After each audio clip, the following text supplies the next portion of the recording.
Welcome to All Things Food. I'm John Woods, and I love to cook, but I cook to love, and today we're talking a condiment or a side dish that can go with almost any pork dish that you cook. We're going to do a simple, delicious apple compote. So let's go ahead and jump in and get started. We're going to go ahead and jump right into this recipe. I'm going to come over here and turn my stove on kind of about a medium low. Let that little saucepan get heated up some while I'll peel my apples. Peel about 5 of these apples. I like using a peeler. You can use a paring knife. Probably the hardest part of the entire dish is peeling those apples. It's heating up. I'm going to throw about 2 tablespoons of butter over into there. Let that get heated up. I'm going to take my apple and I'm going to just trim it down like this, leaving the core intact. Everything's good there. Then I'm going to just take the apples, slice them lengthwise once, and then come over and make little 1/2-inch cuts. And we're going to start cooking. So let me just talk about these other ingredients. I'm going to throw some garlic cloves in there.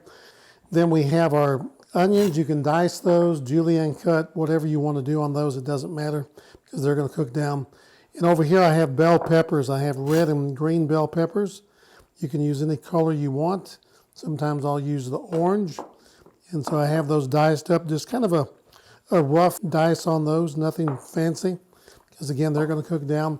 We have our apples, our brown sugar, our apple cider, and a little bit of orange juice. That's orange concentrate. You can use regular orange juice. Throw that in and cook that just a minute till it browns up a little bit. And what you're going to do, once we put all this in here, we're just going to reduce this down to a simmer, real low heat, and we're just going to walk off and we're just going to enjoy the aroma that's coming in.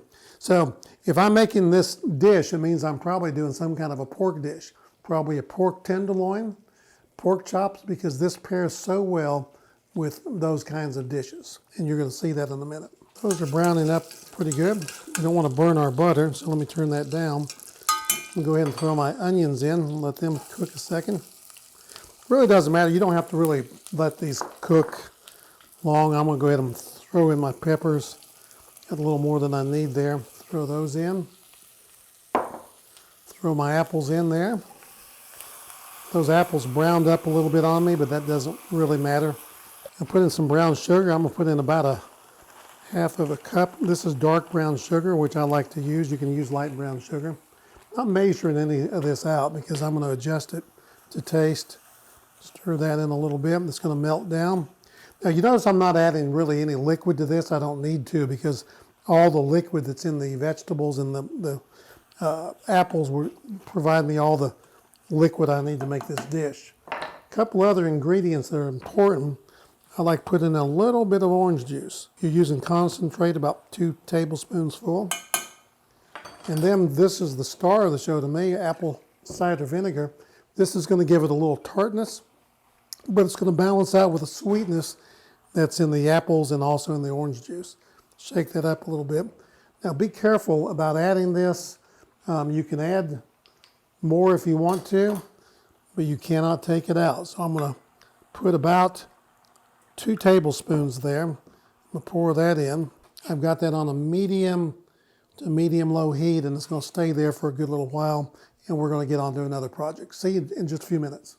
Okay, that's started cooking over there, and while it's cooking, I'm going to go ahead and put some fresh rosemary in it that I happen to have on hand here. And then I'm going to just put sprigs of thyme, and then I can fish those out later, but that'll be perfectly fine. If you want to take the time, no pun intended, to go ahead and take all that off the stem, you can, but there's no need to for this recipe.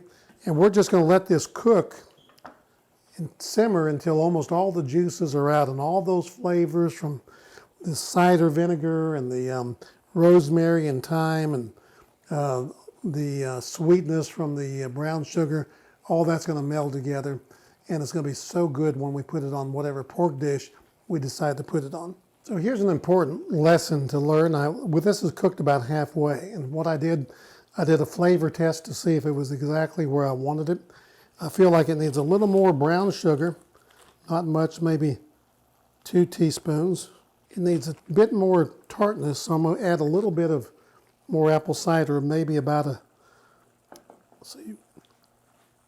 about 1 tablespoon there. Spot on. Those 2 additions really elevated the flavor. It's exactly what I was looking for. So I'm going to let this cook another hour or 2, reduce it down even more, and those flavors are just going to continue to build and build, and it's going to be great for our pork.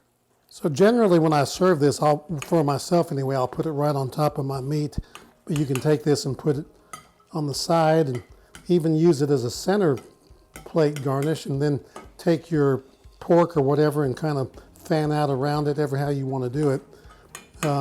You can also add raisins to this if you like. I've done that before. Very nice dish, and I think you're going to really, really enjoy making this the next time you cook a pork dish. Thanks for watching today. I'm John Woods with All Things Food. I not only love to cook, but I cook to love. And today we cooked apple compote. Subscribe to the channel, hit the like button, and I'll see you next week right here.